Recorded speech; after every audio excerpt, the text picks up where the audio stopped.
Today's sponsor is Audible, who has more than 180,000 audiobooks and spoken word audio products. Get a free 30-day trial at www.audible.com/ballers.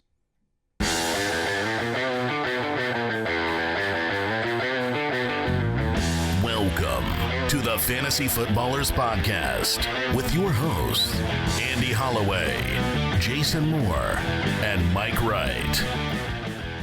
Welcome to the show. Welcome once again. Welcome in. This is the Fantasy Footballers Podcast. I'm Andy Holloway, joined by Mike, the Fantasy Hitman Wright. Hey, everybody. And Jason Moore. Starts of the week today. I love it. I love it. Those have been, dare I say, very good to us lately. Toot, toot. That's my job. They've been pretty good. Yeah. They've been pretty good. I really, really enjoy doing right by the people. Because when I hear that, one of your picks, Jason, wins a guy a week, makes me happy. That's why we're here. Well. That's why we're here. So, and actually, my quick question for the day has to do with some of those teams that are doing really, really well. So we'll get to that. We have, as Jason said, our starts of the week on the show today. We've got our fantasy forecast. We're going to talk about Week 10, the matchups, the starts, the sits, what you need to know for your fantasy lineups. Got the news and notes on the show today.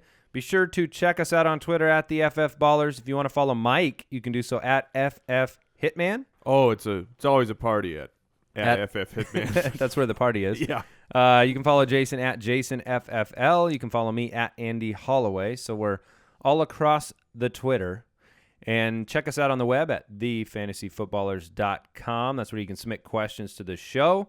You can listen to the show on there and find other ways to follow the podcast and the Fantasy Footballers. So what's going on, guys? We got some football tonight, my friend. What are you expecting out of that game? Oh, A lot of defense. Yeah, I'm Really? expecting a low-scoring game, which it's Thursday night, and weird things do happen on Thursday night. I'm going to go against the grain. I don't think that's the case. I have not been impressed, even at home, with the Jets' defense over the last 2 weeks. Cromartie will be out. That might be a help to them. I don't know, based on how he's playing. All that being said, I think it'll be it'll be a pretty competitive game. I agree that their secondary is very banged up right now, the Jets, and so you can pass on them. Sammy Watkins, though, when you've got that one big tool on the offense and then you've got the one big tool, Darrelle Revis on the defense, if that gets mitigated and you can't find another weapon, it could be low scoring. But it's like Mike said, Thursday night games, man, you just never know what you're going to get in those Thursdays. I agree. So one thing I wanted to let people know is, we're trying to make this show better every single day. So one thing we did this past week is we sent out a little listener survey to you guys, and we really appreciate the huge the responses. Yes, yeah, thank you. Yeah, a survey kind of asking some questions. What show do you love every week? What show do you like the least? What are some things that you think you'd like to hear more about, and vice versa. So one thing that we learned from that survey is that you guys want a little bit more on the Wednesday show, not just mailbag. And so we're going to be working to get that show going with some other segments. We'll still have our mailbag. We'll still be answering the listener questions. Some really fun segments. I'm looking forward to Wednesday's show already. Yeah. And it's a week away. It is a week away. So anyway, thank you very much for your feedback and all the information on there. And we're going to continue to, make the show better. We want to be providing the very best fantasy content and not settling into a routine, but just making it better and better. So that's kind of our goal. So quick question for the day, guys. What is your fantasy football philosophy on making trades at the trade deadline when your team is doing very well? 9-0, 8-1. You're cruising, but you're hearing us talk about playoff matchups or players that, we don't love what they're doing in weeks 14, 15, 16. So how do you approach that? At this point of the season, let's say I'm 9-0, 8-1, like you said. This is when I'm okay starting to kind of unload some of my depth. I know that I can absorb a loss or two if things don't bounce right, because I still have a bye week situation. I'd never want to lose. But I'm willing to start really doing those 2-for-1s. We talk about 2-for-1s a lot because that's It's great. I always feel like I win when I do those. But I want the best optimal starting lineup I can get. If I can trade a good player and a good bench player and I can get a superstar for my starting lineup, I'm going to do it. I'm going to start preparing my team to have a positional advantage in every slot so that my decisions are very easy. Come the playoffs, I don't have this, oh crap, I have 5 guys. I need to pick the right 2 because you're not going to get it right. This is science. Science backs that up. It's hard. It's hard to get it right, to make the right pick every single time when you got – those are the hardest questions for us when the listeners send them in. It's, okay, I've got these 5 great players. Which two do I start? So I start focusing on that, the starting. So you're willing to rock the boat? Yes. Okay. Jason, what is your thought? My thought would be this is the time when I really start looking at the playoff schedule. I know I'm in the playoffs. I know I'm going to be there. You know, what weeks are my league's playoffs? Generally, you know, you're talking about 14, 15, 16, and I start looking at the guys that have really good matchups. Or on my team, I go, man, he's got an atrocious matchup. And so I'm not ever going to trade, you know, a better guy for a worse guy based on, oh, he's got a better matchup. But if I find that I've got a guy on my team who's just got terrible matchups and there's a guy I like just as much who's got really good matchups, I might sweeten the pot to go get him and really plan for those weeks and make sure that I'm you know, going to make it through those. And for guys like that, I'm not counting I do that as well, but I do not count elite players. There's a lot of buzz. Julio Jones gets Josh Norman twice in the fantasy playoffs. I'm glad you're bringing that up. I don't care. Yep. He's Julio Jones. I do not care. I'm not trading him for A.J. Green or some – A.J. Green is also elite, but Julio Jones is the best receiver in fantasy football right now until Big Ben comes back. But I'm not scared of that. I'm letting it ride. Don't care. That was going to be my follow-up question because I got a lot of them yesterday. All right, we don't – you know, Julio's got Carolina twice. What do? Well, you play Julio Jones. Julio Jones. And some of the trades were things like, you know, do I get Brandon Cooks and blah, you know? And I was like, no, because if Brandon Cooks takes advantage of a matchup, maybe he ends up like Julio Jones. The way you can beat Josh Norman is up top. Yeah, Josh saw that. Josh Norman is 6 foot. Julio was 6'3". I think Julio will be fine. Yeah, and if we've seen anything from Carolina lately, just to give you some encouragement, Carolina's been giving up points later in games, and I have a feeling they'll be winning those. So, all right, let's go ahead and get into the news and notes. News and notes from around the league. All right, guys, we've got a lot. Yes. I'm going to take a deep breath. You ready for these? Now, one thing we didn't get to, we recorded the mailbag show, the Wednesday mailbag show, before the news broke about Andrew Luck, the season that continues to disappoint us. So, what is the story? Andrew Luck, you probably have already heard, but lacerated kidney, expected to miss at least a month.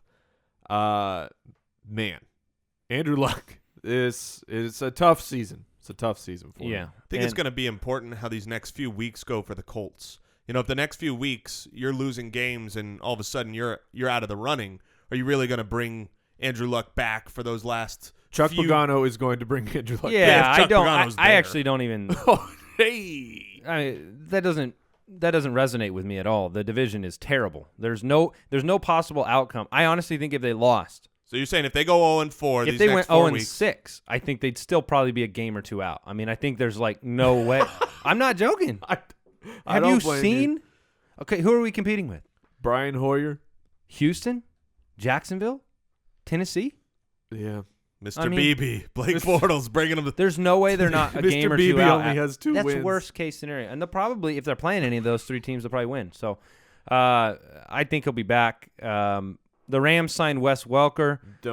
That is all we will say about that. Move on. Few guys not practicing on Wednesday. Latavius Murray, D'Angelo Williams, Emmanuel Sanders. Do you guys have concerns about those guys? Not huge concern, very low level, but D'Angelo Williams, foot swelling. Doesn't sound good, but monitor him. Really good matchup. Oh, man. The best matchup. Yeah, very good. DeMarco Murray showed up on the injury report with a groin injury, but is practicing in full. Yep, no concern. Matt Forte limited in practice Wednesday. Here's the thing that sticks out. Uh-oh. John Fox up to his foxy tricks. Yes. He's your favorite, too. It's cool to see. me Do you have a John Fox fat head I up have, in your room? I don't have one. Where he's saying punt? I don't have one. I have two. You have two. I have two John Fox fatheads. One of them is talking to reporters and denying any injuries to his players. He's day-to-day. I don't expect him to play. Okay. John Fox, right? Yeah. Vincent Jackson remains sidelined at Bucs practice. Do we expect Vincent Jackson? No. Nope. They said when he got injured he would probably miss a couple weeks, and it looks like he will. Did you say that you expect Watkins tonight? Because I do. I do. I do as well. All right, Nick Mangold has been cleared for Thursday's game against the Bills. So in your center-only league, no. We say that because it impacts Chris Ivory quite a bit to have the best or one of the best centers in the game active. It looks like he'll at least give it a go tonight. So for an owner like me of Chris Ivory, I kind of go, okay, that's good. Well, I'm kind of getting worn out. Worn out with him. So, but Bilal Powell will not be back this week. He's doubtful. So I think he'll get another 10 days off. LaShawn McCoy is probable for tonight's game against the Jets. Mike, you rolling him out there? I am. All right. I am. And if everyone wants to hear my decision, it's LaShawn McCoy. So I have a couple other players, but Jeremy Hill is one of them. So as of now, I'm playing McCoy over Hill. Yes, that is helpful. Coach Jim Caldwell said Amir Abdullah is not in the doghouse. Does this mean he will get to play football this year? He's going to keep returning kicks. Yeah. Yeah, I agree with you. All right, hey, Jason, I want to get your opinion on this, and yours, Mike, but I'm going to point it to Jason right now. Mike McCarthy out of Green Bay said James Starks, quote, is our number one back right now. Heading into Week 10, it is nice to get a declaration, isn't it? It is very nice to get a declaration. He's not going to be a bell cow there. If Eddie Lacy is in the game, it's going to be a split. But what we're going to see is James Starks getting the first opportunity, the more opportunity, and the truth is he has been very much outplaying Eddie Lacy. So when they both get the ball, James Starks is playing better, and James Starks is going to get the ball first. So it's going to be better for Green Bay's offense, certainly better for James Starks and James Starks owners, and we'll come back around to that maybe later in our starts of the week. Wow. Oh. That was impressive. Thanks. Every once in a while, people ask us if we are the drops, like the voice for the drops, and I always wonder how they possibly think that. Oh, I would say the answer is yeah. Yeah, that's us. We just take turns. There's a concoction of eight or 10 medicines we take, and then you put a few filters in front. And well, it's that. Have you ever seen when they do the science experiments and they not the helium, but I can't think of what the gas the one that goes the is opposite there really way? one that does Oh it? yeah. Oh yeah. We got to get that in here. I mean, I want to do a whole show. Yeah, we do. That'd be awesome. It's very funny if you want to Google that. I have never seen that. All right, let's talk quickly about the coveted Titans running back situation. David Cobb has been activated from injured reserve. I would expect Bishop Sankey to be a healthy scratch, if not. Which is just gnarly. Yeah, that's not good. First running back in the draft. And every chance under the sun to be the guy, and just isn't the guy. Sorry, Bishop. Also, any hope for Cobb with Antonio Andrews playing okay? Zero hope minimal. for Cobb this week. I mean, they're playing Carolina, so you don't want to touch it. All right, Josh McDaniels said James White will have the first crack at opportunity in the wake of the Dion Lewis injury. I do not have high expectations, and I spent $11 a fab to sign James White. I felt like I had to. It's worth it, though, to me, to take that He is risk. a second-year guy, so at least he's not somebody who's been kind of like middling for 5 years, and then we're like, oh, no, he has nothing. Maybe somehow he produces. Jason, you were saying that Brady had good things to say about him. Oh, Brady in the offseason? Yeah, actually, last year in the offseason, Brady doled out some just incredible statements on White. Just loved him. Said he's an amazing player. Believe he dropped an F-bomb in there. So yeah, you definitely have the what if opportunity chance of James White taking over the role and being great. He's one of those players that has really not been the same with pads on as he has been in practice. And so that's what you wonder is, is he going to get He's putting them on wrong. yeah. Well, and really, Stop Shoulder putting 'em on pads on your backwards. knee pads. that's been my problem. That's what held back my NFL career. As soon as the pads went on, I was slower by at least 5 seconds. I kind of imagine like you made the team, you went to put the pads on, you couldn't get them on, you just left the locker room and you never played another game. I looked very similar to Sam Bradford in his Oh. shoulder pads. Yeah. Did you have the deer in the headlights face permanently inside the helmet? Oh, and there was a guy who would just follow me with like a trombone and a tube. He's like, boom, boom, boom, boom. Oh, that was Joke Bell. All right. Malcolm Floyd, the shoulder injury looked terrible. Torn labrum. Thought he'd be out for the year. Now he says he's going to play through it. Yeah, good Believe luck. it or not, now that we're talking about our football experience, I've experienced that injury and played through it Oh, at quarterback. tough guy? But I wasn't fully torn. So yeah. Well, I'm not feeling good about Malcolm Floyd moving forward. no, there's too many options. David Johnson. Antonio Gates, man, as long as he can get I've right. I have noticed that there has been something lacking from Antonio Gates' game. I don't know if you guys have noticed when you're watching him. It looks distinctly like there is a missing MCL Yeah. from his game. Big part of his game. Big part. He's missing it. Yeah, no MCL. All right, Alan Hearns news, guys. This is actually really important. Up in the air if he's going to play against the Ravens. Oh, that sucks. And of all the matchups, I know. Yeah, that seriously. sucks. Man, the target monster is going to go yeah, nuts. are you starting Robinson over your other guys? He is my number 1 wide receiver this week of all. Wait, you do that with your team? You got 2 wide receivers to start? No. I'm You saying go. I'm putting him in my one spot. yes. On my team, I'm every promoting you, Captain. Every week on my fantasy football roster, I make power rankings of just my players. I talk to them. I've Sure. got pictures printed out, and I give them coaching. Yeah. No, but if all wide receivers, go to thefantasyfootballers.com, go to our rankings. Oh, he's your number one? He's the number 1. Oh. Yeah, You know and what was kind of crazy about our rankings is that you and I had, and if you go in there, I always look for the divergences. Like Me too. like- Alshon, Alshon Jeffrey, who's on your team, you're a big Jeffrey guy. I Love Jeffrey. have him really high. I have him at number 1. You have him at 25. yeah, I need to move him up just a little bit. When I Okay. saw my rankings, I was like, he's not past a wide receiver 2, but I don't love. His matchup's not great. Yeah. I just that's just where I had him stat-wise. So I do want to take a second and thank today's sponsor, Audible. Guys, we've all used Audible for many years. For years. We used to have pretty significant commutes. Each of us did.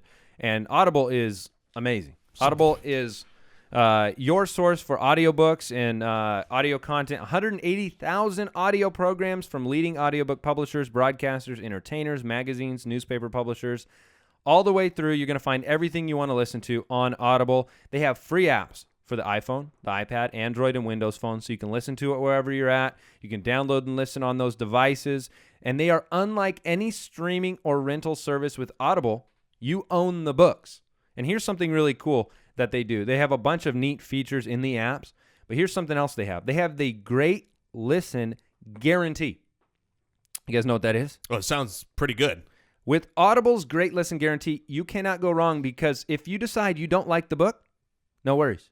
You just exchange it. Exchange the book for something else. If you're not happy with the title, go get something else. No questions asked. And like I said, they have a bunch of really neat features inside the app. So here's what we need the Foot Clan to do. If you want a free 30-day trial, you can get yours right now by signing up at audible.com/ballers. That's all you got to do. Takes a couple seconds. Check it out. Improves your commute. If you like sitting around the house, I was looking for these headphones that you can listen while you're laying down in bed.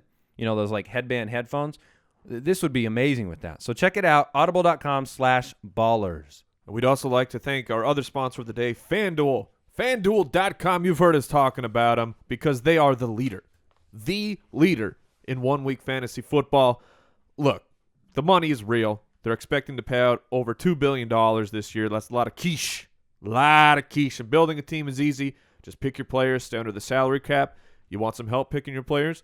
Guess what? Tomorrow, Chris Meany, daily fantasy sports expert, is going to come on. It's going to give us some fantastic knowledge, great players to grab. It's going to help you get in on that quiche. He loves quiche. I want Yeah. some quiche. Oh, that's That's Chris Meany's favorite. So look, I'm going to ask him about it tomorrow. and you know what else is not? It's not just football in there. The NBA is here too. You want to get in on that basketball? Do you know basketball? Go prove it at FanDuel.com. This is what we need the Foot Clan to do. We need you to go to FanDuel.com. You click that microphone in the upper right-hand corner. You use our code BALLERS. Oh, man. wow. We left you I hanging was there. left out to dry. Sorry, I was reading. Use our promo code BALLERS. Ballers. There's a special offer for new users. Every dollar you deposit, FanDuel will match it with up to $200 that gets earned as you play for free. Free $200. So the FanDuel.com, where it can finally pay to be a fan. That's FANDUEL.com. Sign up today. Promo code BALLERS. Yes, we want to thank FanDuel for that. And obviously, we are not ignorant of the things that are taking place in the DFS world. You guys have seen the news and you know what's going on. But we want you to know, too, we're going to have, if you're kind of confused about any of that stuff, we're going to have somebody on the show to talk through some of those issues and lay out the facts so that you know what's going on with the DFS world. We all love playing DFS. I think we all know that. And so we just want to know what's going on. So we're going to talk about that a little bit tomorrow, too, in the context of the Daily Dose segment and all of that. So what else do we got, guys? We got some games to time? talk about. Is it time? All right, let's do it. Fantasy Forecast. Before we get into the fantasy forecast, I want to tell you guys a funny story. Yeah. A little personal story from my life. We were up a little bit later watching TV last night, my wife and I. You know, she normally gets in the bed before I do, and so we have kind of a bigger master bedroom, and it's very dark. Like, it's just pitch. There's no night lights. There's nothing on. It's just normally when I have to go find my way into the bed. You don't have a nightlight? I know. I was thinking the same. Hey, I have kids, you know? I mean, like, whatever. When he said that, I was like, oh, really? Really? What a big boy. I am All right, so all right, proud all of right. you guys. You have got rid of all your night lights. We don't. Wow. That's impressive. I used to put a nightlight in the bathroom of my house, you know, so that you could kind of get some light. And that's why we're proud This of you. whole story is going to be proof why you need a nightlight, okay? Okay. That's what this story is. I normally have my phone with me, and I navigate my way to the bed so I don't hit my shin on the bed or whatever with my, like, phone light and things like that. Sure.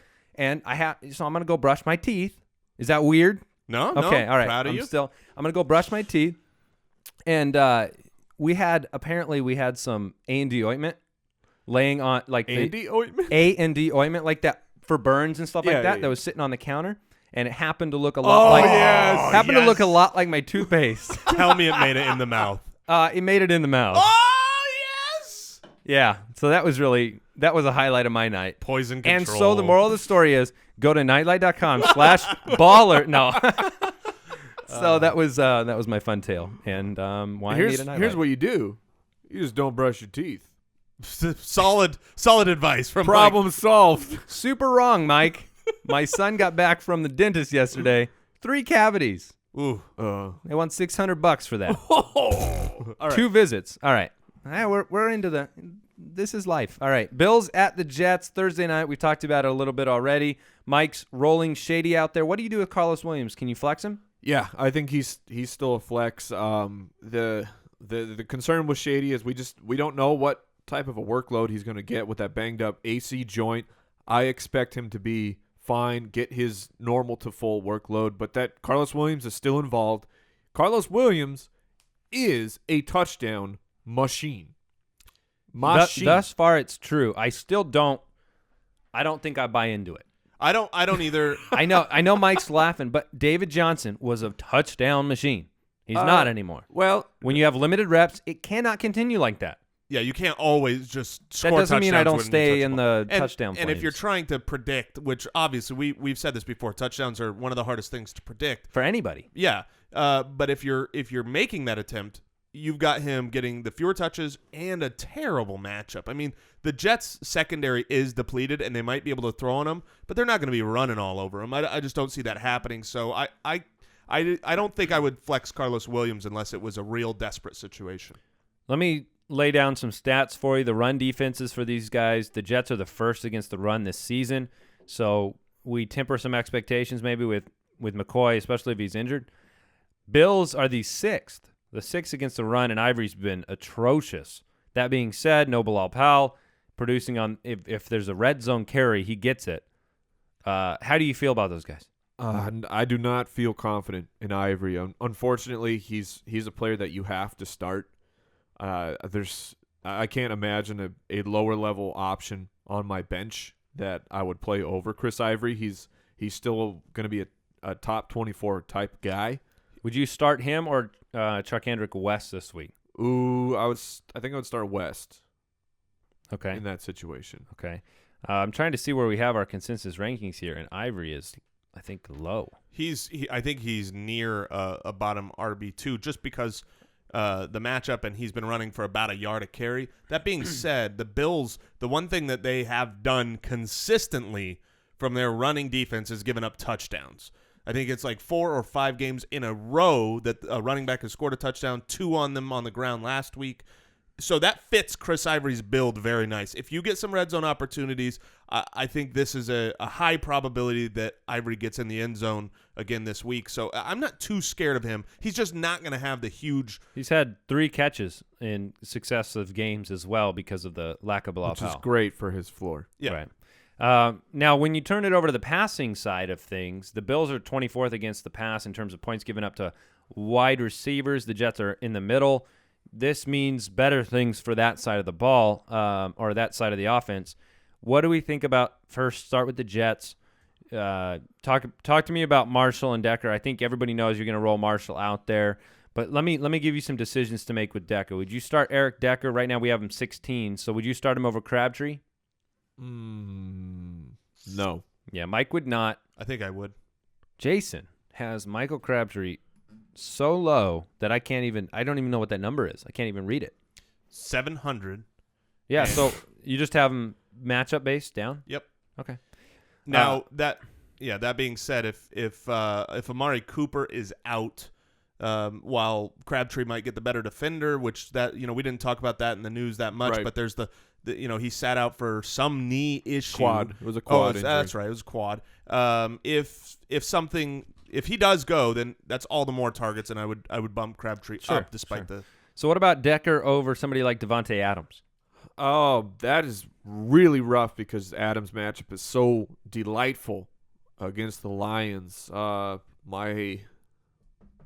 heart says Decker, though. Yeah, as does your rankings. Yes, nailed it. As does your rankings. So what do we think about, is Charles Clay no longer viable?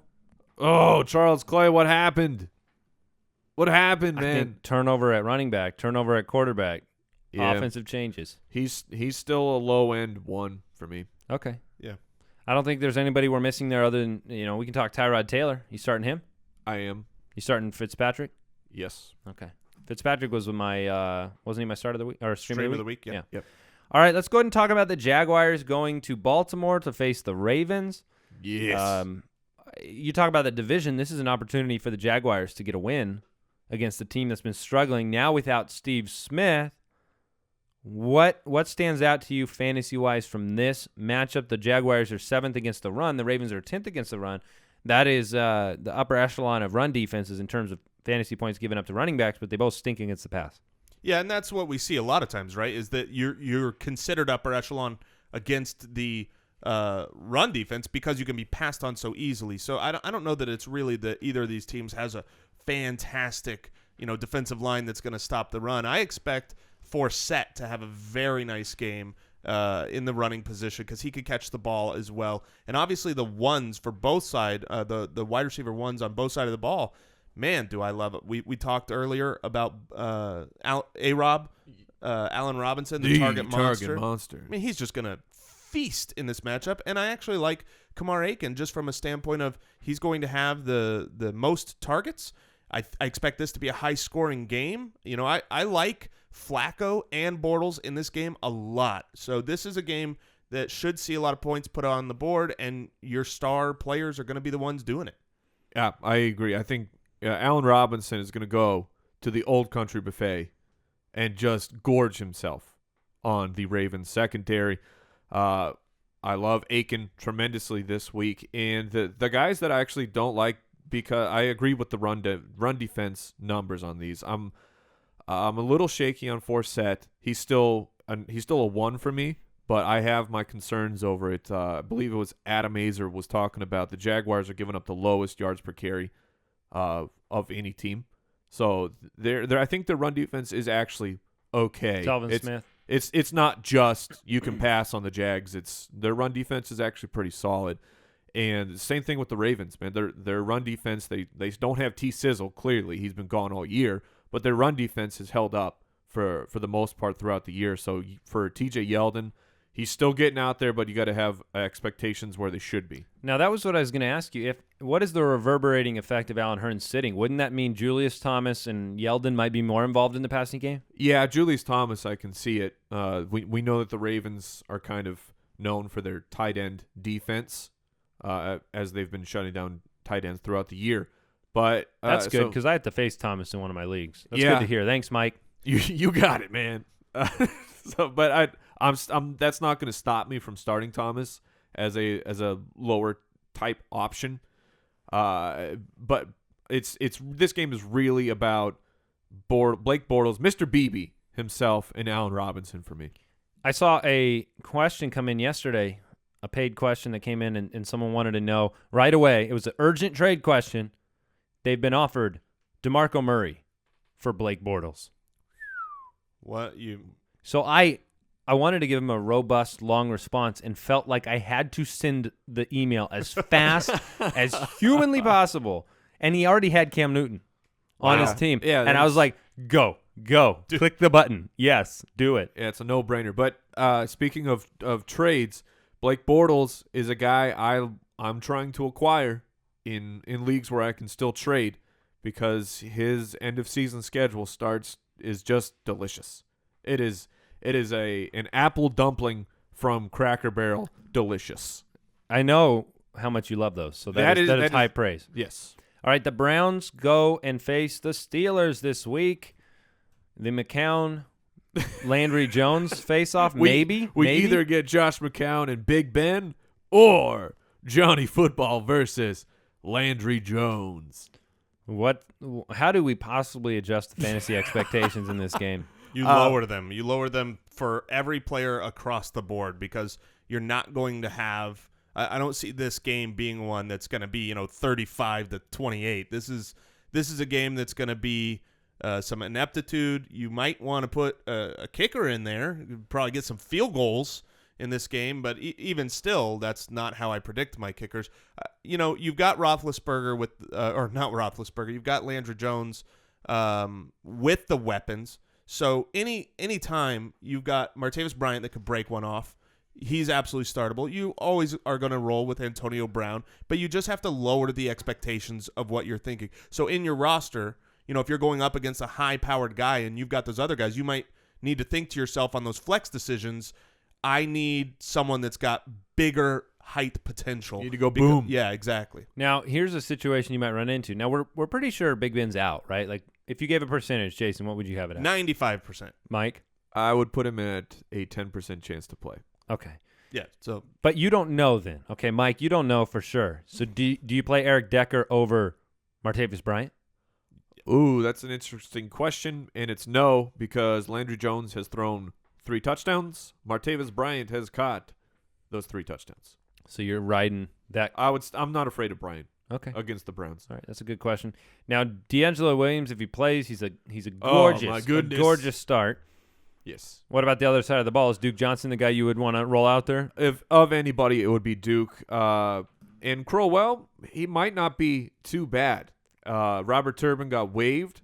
And Crowell, if you watched the Browns play last week, he had some burst, man. If there's a hole, Crowell was getting through it. So because Turbin is out of the picture, Crowell is back to being an RB3, RB2 maybe type guy. And Duke Johnson, I like him just because he catches so many passes, especially if Josh McCown is playing. If you're the D'Angelo Williams owner, do you go and pick up Jordan Todman? No. No? Nope. Okay. I don't. Sure. I'm not. Super deep. If you're a super deep league, then you just because the Browns, the actual matchup is delicious. What do you think the chances are that D-Will doesn't play? I would say 5%. Okay, so you're sold on him playing. Yeah, as of now, new information, new opinion. But as of right now, the information that I have, I think he's going to play. And you get to a certain point in the depth chart where you're at the Alfred Blue Chris Polk point of time, and you you'd rather start another guy than you would some kind of – it's not like Jordan Tallman, I think, is going to come in there and either A, set the world on fire, or B, get every carry and catch. He's just – if he was that kind of player, he probably wouldn't be signed last week. Especially on the or Landry Jones week, version of the Steelers. Yeah, so let me think here. Is there anybody else we needed to talk about? I did want to bring up Travis Benjamin because I think he's a little bit – actually a sneaky play this week if McCown is back. Because the Steelers are not a great pass defense in terms of just production given up to wide receivers. And Benjamin has obviously done well this year at times. He might be a very good DFS play because he might be cheap because he's had a couple bad weeks. So do you agree with that assessment? Yeah, completely agree. If it comes out that Johnny Football is starting, I don't want to play Benjamin. I'm still going to roll Barnage out if Football is the quarterback. If I'm a Barnage owner, I'm really, really hoping that Josh McCown comes back. Yeah, and if you're in a deep league, both Hartline and Andrew Hawkins, who had concussions, both practiced. Which the sentence of saying, if I'm a Gary Barnage owner, I desperately hope Josh McCown is the quarterback is a sentence that has never been that has not been put together. That's all we talked about in draft season. The old McCown Barnage connection. Remember how much we love that stat? It's lethal. It's a really good matchup for tight ends, though. Pittsburgh has not done well against tight ends, so definitely. Gary Barnage was almost my start of the week, but I figured you guys would say, well, of course you start him. You can't pick him. Too easy. Today I was the last person to get to the starts of the week, and I didn't look at you guys first because I wanted to just be completely unbiased, and we're going to get to the starts of the week here soon. But, yeah, I picked one or two of the guys that you had, so... Ooh, then they must be very good. They must be very good. All right, Panthers. They go and play the Titans in a trap game. Uh-oh. No, what? I'm not doing it. I'm not doing it. It is a little bit of a trap game. Wouldn't you expect the line to be a little different than 5 points? I mean, I know that Tennessee's at home. No. Right. The Panthers are – you mean as in what do you think it should be, the Titans – lower? He's saying I'm just saying I'm surprised that the undefeated Panthers against the Titans are not favored by more than 5.5, even though it's in Tennessee. No, I think it's about right. Okay, so number one fantasy quarterback last week was Marcus Mariota. That is correct, because they included that interception tip pass that counts towards his stats. But I mean, Mariota's been productive. He's been okay. He's been very up and down. You start him at home against Carolina? Nope. No. Do you way. stream him over Fitzpatrick? No, Fitzmagic, man. Do you stream him over McCown? No. Nope. I would go McCown. All right. Yeah, so this is a terrible matchup he's for not him. Start. Kendall Wright. What's the latest on Kendall Wright? I think he's out this week. Yeah. I think he's out this week. It's been an MCL sprain has been the report. If he's back, I don't start him anyway. Right. So if he's back, it does impact any hope you had for Dorial Green-Beckham having a good game. If you signed Green-Beckham this week, you signed him knowing you're probably stashing him and letting him evolve into kind of the better end-of-season schedule. This is a team that plays the Jacksonville Jaguars and the Houston Texans and the Indianapolis Colts. Better matchups in the future coming for Dorial Green-Beckham is my point. So let's talk about Jonathan Stewart. Yeah, I dig him, man. I dig it. You see, ankle injury report early in the week. He was limited. That's par for the course. His ankles are not a good. His ankles have been a problem his whole career. Yeah, which is my alarms were going off because I'm a guy who lost Arian Foster and Deion Lewis, and now I'm down to two backs, and one of them is Jonathan Stewart. The Reaper cometh. Oh, it's been a while. One of the things people said in their listener surveys was they wanted you to somehow grief me more for being the Reaper. Yeah, well, there you go. So you got it. Don't like Jonathan Stewart at all here. Tennessee, really? Yeah, really. Tennessee, you might think, well, they're kind of not that good a team, but their run defense, fantasy-wise, has been excellent. They're the fourth best running defense against fantasy. They don't give up a lot of points. They don't give up touchdowns. Jonathan Stewart kind of doesn't get the touchdown opportunities anyways. So, you've got a game here where I think Cam is going to be able to throw the ball, run the ball, and Jonathan Stewart's just going to kind of be one of those middling performances is what I expect. One of those, sure, he might touch the ball, 20 times, and get 60 yards, but that's not going to win you weeks. So Okay, that's how I see it. He's had 20 carries 4 consecutive weeks. So Jonathan Stewart or LaShawn McCoy tonight. LaShawn McCoy.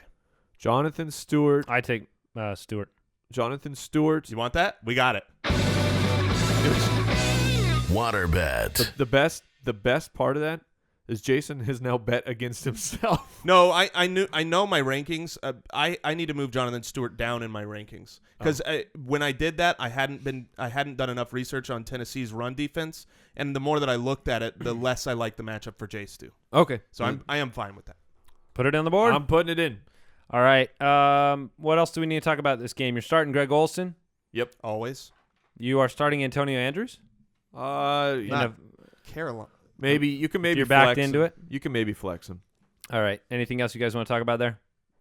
Delaney Walker is a go for me. Fresh off of his 2-touchdown performance. Yeah, that's what I do. I chase those points. Hey, at tight end, you'd chase points. Bears at the Rams. The Rams are heavy favorites here, and I think that's appropriate. They're at home. What is the headline here? If Forte doesn't go, you roll Langford out, or do you not because it's the Rams in St. Louis? I think you can roll him out because he's going to be a true RB1 for the team. Have the bell cow close type of role. I don't think Kadeem Carey's going to eat in too much. However, it's a terrible matchup. So you're looking at as far as fantasy, a lower end RB2. That's how I've got him ranked. Is kind of just. He's all right. He can definitely play for your roster, and he's going to put up points because his baseline and usage is going to be high. But I don't expect a big breakout game like we all did last week just because of the matchups. I'm still playing him. If Forte's out, I'm going to play him. Jonathan Stewart or Langford? Langford for me. Probably Stewart. Let me consult my rankings before I make a buffoon out of myself. Langford, yeah, it would be. Whoa! Jeremy Langford 13, Jonathan Stewart 12. All right. So Jonathan Stewart's the guy right now. By a butt hair. By a butt hair. That is your only unit of measurement for some reason. It's accurate. Okay, so I think we handled most of the big guys in this game. I don't think any of us are super confident in a specific wide receiver. I will be curious to see what Devin Funchess does from a snap count perspective moving forward. So I'm paying attention to that as a kind of down the line guy. Wait, and what? I'm alone. What? Wait, what? What do you mean what? I said I'm paying attention to Devin Funchess' snap counts. We were It's talking just a about different game. We were talking about the Bears and the Rams. Oh. But that's good. I mean, I would look for Devin Funchess' snap. Yeah, count as well. I rolled my sheet back up there. I will be very surprised if he was gets traded. over. He was traded. If he's over 0% for the Bears Rams game. All right. What? Yeah. So there's a little tidbit for the last game we talked about. Yeah, and that's fair. For the Bears, Alshon Jeffrey is a full go. I'm starting to like Tavon Austin because of the carries that are getting involved in there. He just seems to produce. He's so quick. He makes a big play every game. Yeah, his baseline is much higher with that. And the Bears defense, that's who I was just going to bring up. I think Tavon Austin is an absolutely flex-worthy player in this game. His baseline is decent, and he could break something off in any game. His speed is electric. Now, these teams have statistically both very good pass defenses. So does that impact your kind of ceiling for Jeffrey in this game? The Rams are exceptional at home as well. Not for me. Jay Not Cutler me. feeds Alshon Jeffrey. Yeah, not for me either. Jeffrey's my number one right now. Yep. Yeah, it did for me. I think he's, going to have one of those games that's like, 6 for 68. It's not going to be a terrible game, but not going to be that crazy. And do you think that Devin Funchess is going to come watch this game? Do you think he's going to visit after? He's going to swing I think he's up going to there? come right out of the tunnel in the starting lineup. He's confused. Yeah. Funchess really needs to get it together. Funchess is so confused right now. He doesn't know what's going on. He's like, Get it together, he's like, Devin. what plane do I have to get on? Okay. Cowboys, they take on the Buccaneers in the Matt Castle, Jameis Winston barn burner.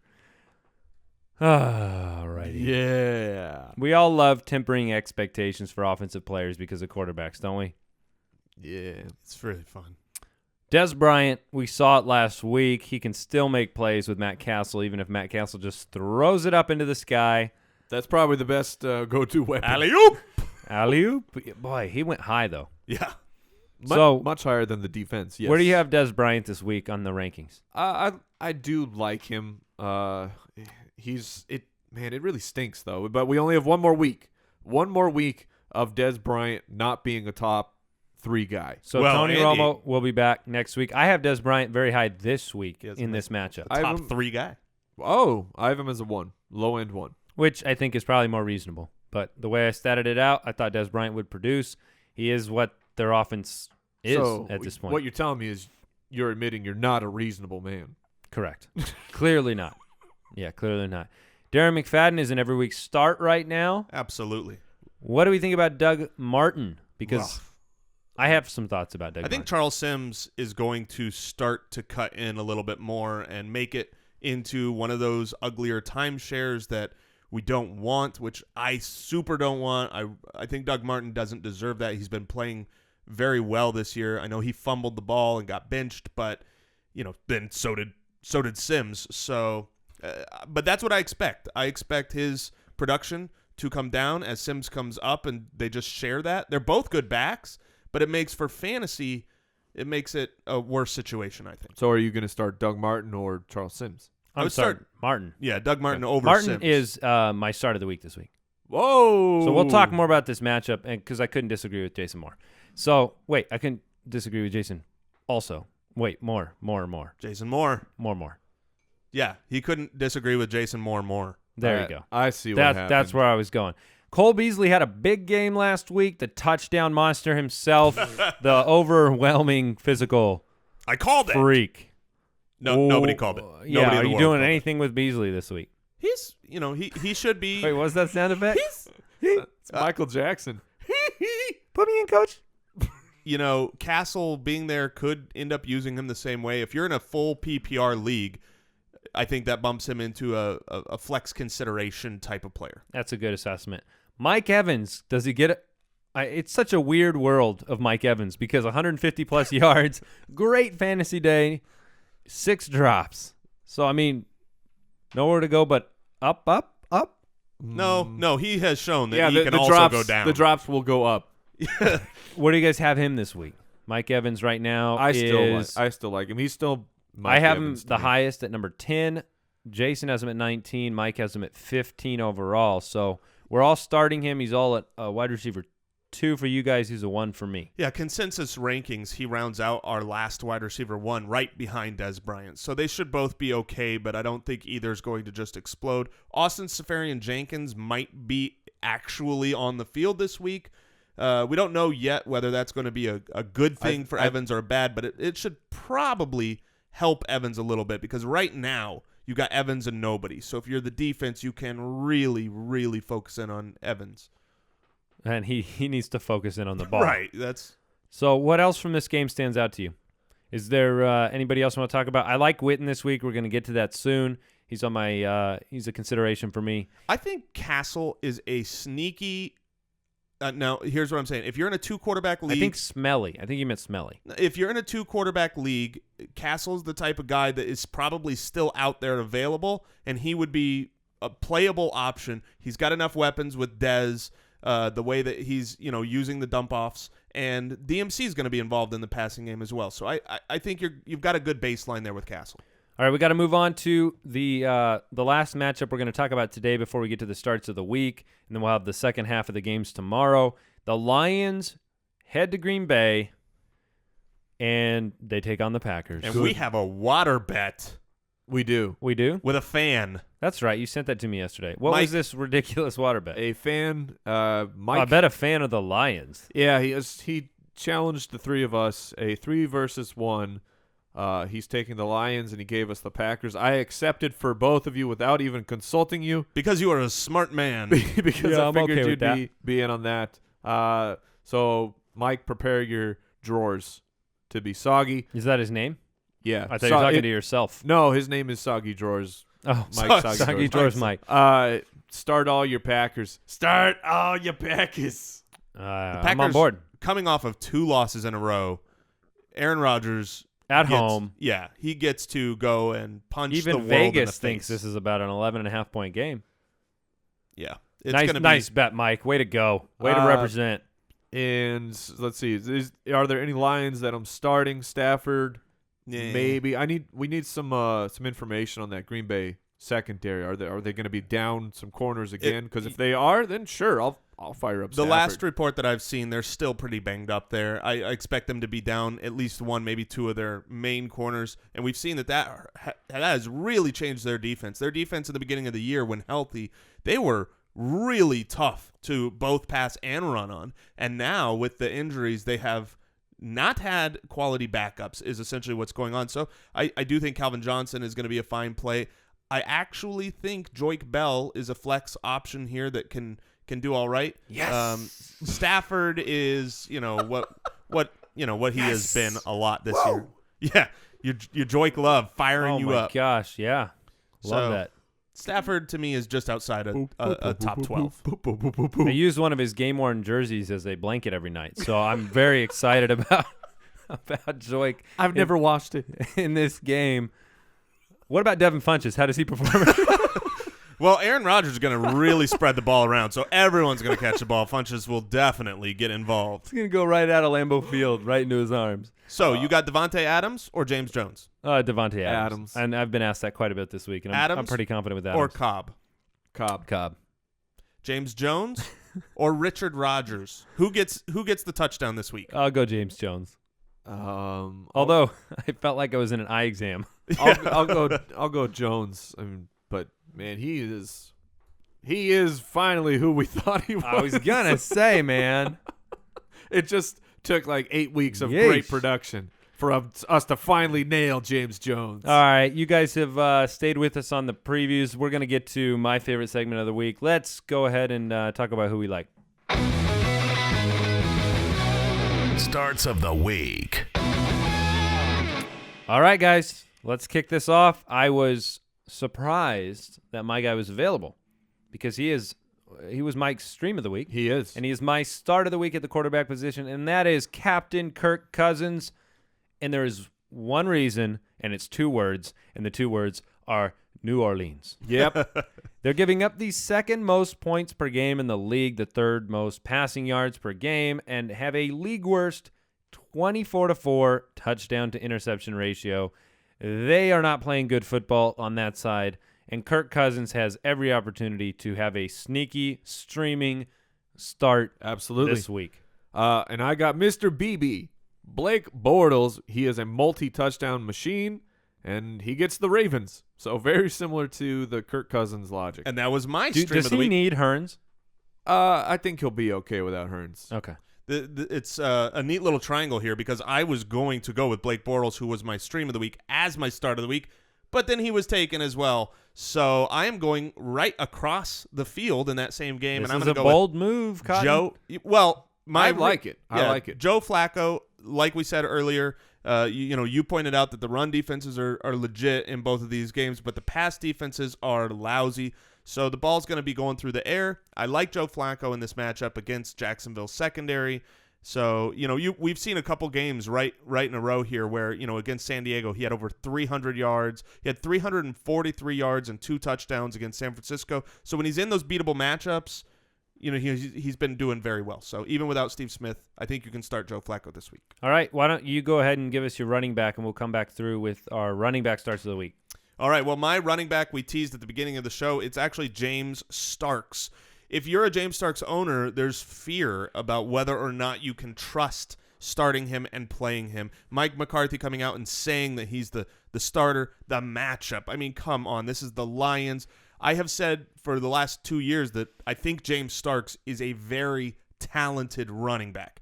He has always shown that when he gets his opportunity. Opportunity comes, matchup comes. I have him as a top 10 running back this week. So go ahead and start James Starks. And I'm going with Lagarette Blount. Most carries of his career in a single game last week. Pour one out for Deion Lewis because he's down. And my notes here say Giants defense, sad face. That is some astute statistical analysis there. That's all you need to know about the Giants defense is a sad face emoticon, and I expect Blount to get a healthy amount of carries. Did you happen to see Jason Pierre-Paul's comments on Brady? No. where he said like, well, maybe he'll have an off day, or maybe he's sick. I hope he's sick. That would help us out a lot. Yes. Very honest. I like that. The influenza defense. Yeah, the influenza. It's smart. All right, my running back start of the week is in stark contrast to Jason's opinion on him, but I think this is muscle hamster time. I think Doug Martin has a bounce-back game against the league's worst run defense right now, and that's the Dallas Cowboys. Huh. They are I think this game stays close, first of all. I think Tampa wins the game, and I think that puts Doug Martin in a position to be a cog in that. So that's just, that's where I'm at with Doug Martin. He's my running back start of the week. I know people are super disappointed in him, but that's where I'm at. I'm going to rattle off my final two because I might have to duck out here Okay. for a you got to phone hop call. on a radio call. Wide receiver, I'm going with Karam Aiken because I believe in Joe Flacco this week at home against the Jags. No Steve Smith. Karam Aiken, he's been decent in his when he's given the opportunity, and the Jaguars been giving up 200 yards and 2 touchdowns to the wide receiver position the last 3 weeks. So I think that's a great matchup. Tight end, Rule 86, baby. Rule 86. New Orleans. You got to say his name. No, he doesn't need to be named. He does for people who don't know who you're talking But about. Jordan Reed is Rule 86. Jordan Reed, the New Orleans defense is hemorrhaging.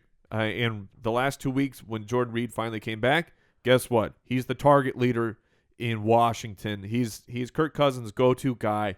The Saints defense, in particular against tight ends, can be atrocious at home. I love Jordan Reed here. All right, then, Jason, why don't you tell me who your wide receiver start of the week is? My wide receiver start of the week is a very, very easy call because he's in so many games. It's Devin Funchess. He is going to catch the ball from so many quarterbacks. It is fantastic. No, my start of the week is actually Brandon LaFell. Brandon LaFell has come back off of injury, steadily improved each game. 2 catches, 4 catches, 5 catches. 25 yards, 47, 102 yards, and now he comes up in a very winnable matchup against New York Sad Face. They're the 21st ranked against the wide receiver, and with Dion Lewis going out, more balls going to be going around to other targets, so I really like Brandon LaFell this week. One thing I noticed in the game last week when it was kind of put away and they were still throwing the ball, they were working on LaFell. Like, he got 3 or 4 targets at the end of the game, including a screen pass, giving him the opportunity to get downfield. You could tell they were working that part of the offense out when the game was out of – I love that start. I really like that start. They need him. I have him at 17 this week, and I'm going to move him up. Man, you have him guys at are 8. killing me. Because I have to decide LaFell or Snead. He's sitting here, and he thought he knew.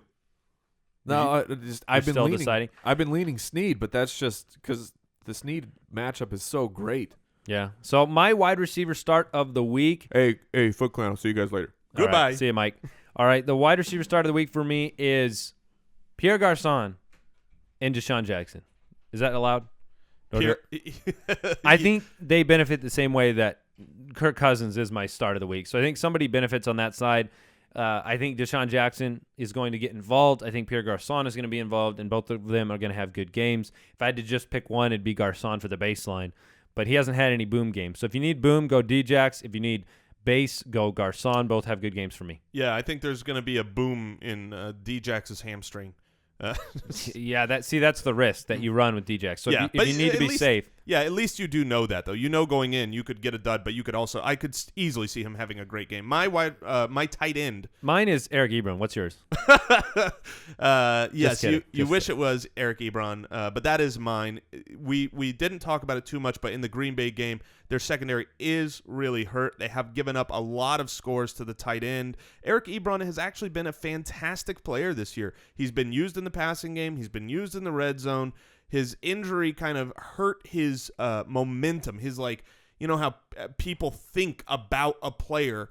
They started to rise on him. He got hurt, and then he came back strong. But he's on enough waivers where you can pretty much pick him up for about half of the leagues, and he's a great start this week. So I like Eric Ebron. Somebody wrote in asking between, I think it was Vernon Davis. Oh, goodness. And someone on bye.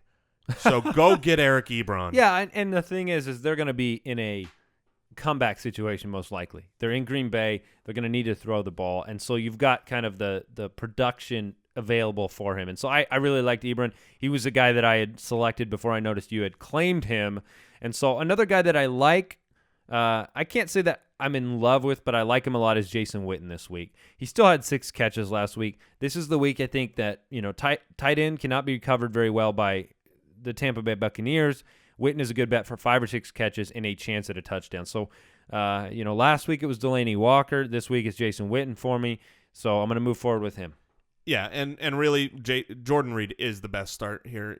I just love Mike's pick. What percentage is Jordan Reed owned? Take a guess, Andy. By this point, he's been putting up week after week after week. It's got. This is always a hard. He's got to be over 50%, doesn't he? Well, yeah, he's definitely over 50%. Okay. So I don't know. I'm gonna go 75. 73, which means 27. Okay. No, I can see it. A quarter of your leagues, Jordan Reed is available in. Again, I think we said this last week. If you're in a league, go look at your waiver. If Jordan Reed is there, pick him up. He needs to be owned. I think what people want to know, too, is if they're in a situation where they have a Tyler Eifert, Greg Olsen, Rob Gronkowski, do they still go sign Jordan Reed? Absolutely, because of injury, because of depth, because of matchup. And honestly, we do not say roll 2 tight ends. But if you've got a Jordan Reed and a Tyler Eifert, those are the situations where you might be able to flex a Jordan Reed as your best play. So, yeah, yes. That's a good point. So that does it for today's show. Thank you very much for listening. Check us out on the web at thefantasyfootballers.com. We will be back into the fantasy forecast tomorrow, as well as some mailbag questions, the daily dose, and more good stuff. So check us out then. Goodbye. Thank you for listening to another edition of the Fantasy Footballers Podcast. Don't forget to visit us on the web at www.thefantasyfootballers.com and follow us on Twitter at the FF Ballers. I've done that before. Because My favorite part. I disconnect a little while I'm moving the show along, and then I come back to it. And I'm like, that's a Jason move right there. I mean, you just took one out of my playbook. But my favorite part of the show, Devin Funchess